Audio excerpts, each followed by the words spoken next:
रात के 11 बजे थे। विरासत महल की हवा में एक अजीब सी खुशबू थी, पुरानी चंदन और सूखे खून की। ये हवेली जो अपनी बेहिसाब खूबसूरती और खूनी इतिहास के लिए मशहूर थी, आज एक हाई फैशन फोटोशूट का सेट बनी हुई थी। रिया एक सेंसेशनल मॉडल लाल मलमल के लहंगे में टूटे हुए संगमरमर की सीढ़ियों पर खड़ी थी। उसकी आंखें तेज रोशनी में चमक रही थीं, लेकिन दिल में एक अजीब सी तड़प थी। ऑसम रिया, वन मोर एक्सप्रेशन, वो ट्रेजेडी वाला सेक्स अपील, फोटोग्राफर कबीर चिल्लाया। कबीर रिया पर बुरी तरह फिदा था, लेकिन रिया की आंखें किसी और पर टिकी थीं। आदित्य, हवेली का मालिक, लगभग 30 की उम्र का, मगर उसकी आंखों में सदियों पुरानी उदासी और गहराई थी। वह शूट के दौरान दूर खड़ा था, एक रेशमी कुर्ता पहने, मानो किसी पुरानी पेंटिंग से निकल आया हो। उसका हर स्पर्श, हर नजर रिया को महसूस होता था। रिया को लगा जैसे वो दोनों पहले भी कहीं मिल चुके हैं। शूट खत्म होते होते काफी देर हो चुकी थी। कबीर और मेकअप आर्टिस्ट श्रेया थके हारे जाने की तैयारी कर रहे थे। रिया चलें, रात यहां रुकना सही नहीं है, श्रेया ने धीरे से कहा। रिया ने दरवाजे की तरफ देखा, जहां तेज बारिश शुरू हो गई थी। नहीं श्रेया, बारिश बहुत तेज है और मुझे कुछ और शॉट्स लेने हैं सुबह की रोशनी में। आल स्टे, तुम लोग जाओ। कबीर की नजरों में जलन थी। उसने आदित्य को घूर कर देखा। मिस्टर आदित्य, रिया का ध्यान रखिएगा, कल सुबह हम वापस आएंगे। आदित्य ने केवल धीरे से सिर हिलाया। उसकी आंखें रिया के चेहरे पर स्थिर थीं, जैसे कोई सदियों पुराना कलाकार किसी खोई हुई कृति को पा गया हो। जब सब चले गए तो हवेली की खामोशी और बढ़ गई। रिया अपनी वैनिटी के सामने बैठकर गहने उतार रही थी। उसकी धड़कन तेज हो रही थी। वो जानती थी कि आदित्य आएगा, और वो आया। आदित्य दरवाजे पर नहीं खड़ा था, बल्कि अचानक कमरे के अंधेरे कोने से उभरा। आपकी आंखों में, आदित्य की आवाज शहद सी मीठी और बर्फ सी ठंडी थी। एक ऐसी रोशनी है जो मैंने किसी और में नहीं देखी, कम से कम 100 साल से। रिया का दिल उछलकर गले में आ गया। 100 साल? उसने जोर से हंसने की कोशिश की। आप मजाक कर रहे हैं? आदित्य धीरे धीरे उसके पास आया। उसकी चाल में एक अजीब सी गुरुत्वाकर्षण थी। मजाक नहीं रिया, सच्चाई तो यह है कि जब से मैंने आपको देखा है, मुझे लगा जैसे समय थम गया है। आप बिल्कुल मेरी संजना जैसी दिखती हैं। रिया को लगा कि उसकी सांस अटक गई है। संजना कौन थी? मेरा भूत, मेरा वर्तमान, मेरा शाश्वत दुख, मेरी प्रेमिका। 100 साल पहले मैं इसी हवेली का एक जवान वारिस था, और संजना वो इस जमीन पर उतरा सबसे खूबसूरत सपना थी। आदित्य ने अपना हाथ बढ़ाया और रिया की ठुड्डी को छुआ। उसका स्पर्श गर्म नहीं था, न ठंडा, बस इतिहास जैसा स्थिर। और अब संजना वापस आ गई है आप में। रिया विरोध करना चाहती थी, लेकिन उसके शरीर ने आज्ञा मानने से इनकार कर दिया। यह आकर्षण नहीं था, यह जुनून था, एक खतरनाक प्यास जो रूह तक महसूस हो रही थी। मुझे यह नाम, यह हवेली, सब पहचाना हुआ लगता है आदित्य, रिया ने स्वीकार किया। आदित्य का चेहरा धीरे धीरे रिया के नजदीक आया। हमारा इश्क इस जन्म का नहीं है रिया, ये उन जख्मों का है जो कभी नहीं भरते। रिया ने अपनी आंखें बंद कर लीं। वह जानती थी कि यह खतरनाक था, लेकिन इस खतरे में एक अजीब सी मिठास थी। आदित्य ने अपने होंठ रिया के होंठों पर रखे। ये कोई चुंबन नहीं था, ये एक दावा था। जैसे ही उनके होंठ मिले, रिया को लगा जैसे उसके शरीर से एक ठंडी लहर गुजर गई हो। उसकी सारी ऊर्जा, उसका सारा जुनून एक पल के लिए आदित्य में समा गया। वह लड़खड़ाई, लेकिन आदित्य की मजबूत बाहों ने उसे थाम लिया। क्या हुआ रिया? आदित्य ने पूछा। उसकी आवाज अब और ज्यादा गहरी थी। कुछ नहीं, बस आई फील डिजी, शायद थकान है। रिया ने झूठ बोला। सच ये था कि उसने कभी ऐसा चुंबन महसूस नहीं किया था। ऐसा लगा जैसे उसकी आत्मा निचोड़ ली गई हो, और फिर तुरंत ही आदित्य के गहन प्रेम ने उसे फिर से भर दिया हो। आदित्य ने उसे हवा में उठाया और उसे हवेली के मुख्य कमरे की तरफ ले गया, जहां एक सदियों पुराना पलंग सजा था। कमरे में सिर्फ मोमबत्तियों की रोशनी थी। आदित्य ने रिया को पलंग पर रखा। उसके चेहरे पर अब संशय नहीं, सिर्फ अधिकार था। तुम मेरी हो रिया, उसने फुसफुसाया। रिया ने अपना दुपट्टा फेंक दिया। अगर यह एक सपना है तो मैं कभी जागना नहीं चाहती। आदित्य ने रिया की आंखों में देखा।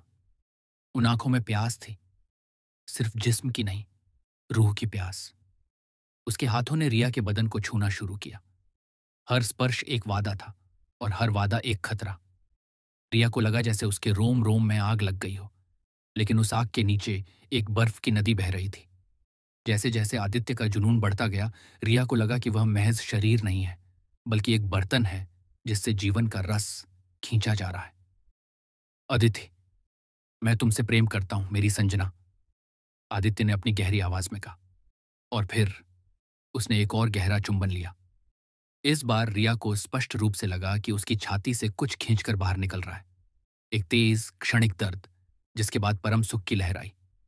ये वैसा ही था जैसे मौत और जिंदगी के बीच का झूलता हुआ पल। उनकी रात जुनून, दर्द और भय के धागों से बुनी गई थी। आदित्य का प्यार एक मीठी जहर था जो रिया के अस्तित्व में घुलता जा रहा था।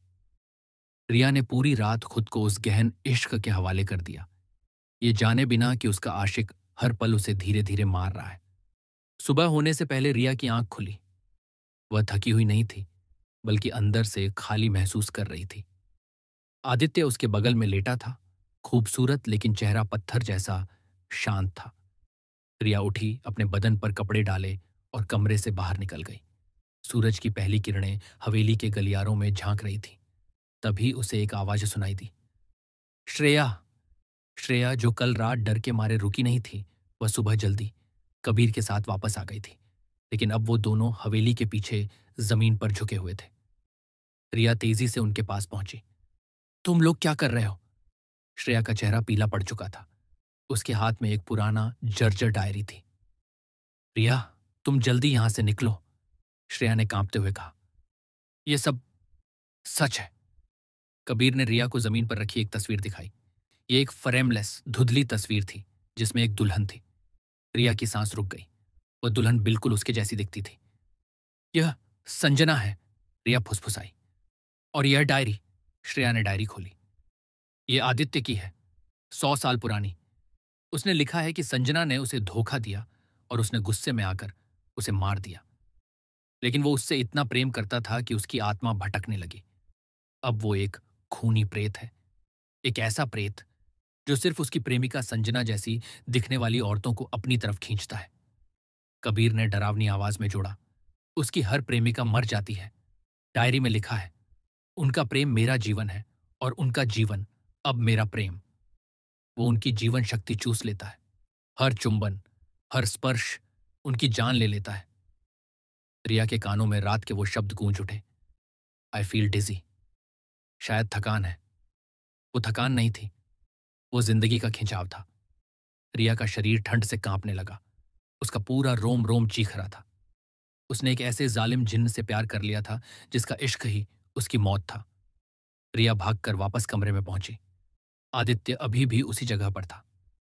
तुम इंसान नहीं हो, रिया चिल्लाई। उसकी आवाज में दर्द और धोखा भरा था।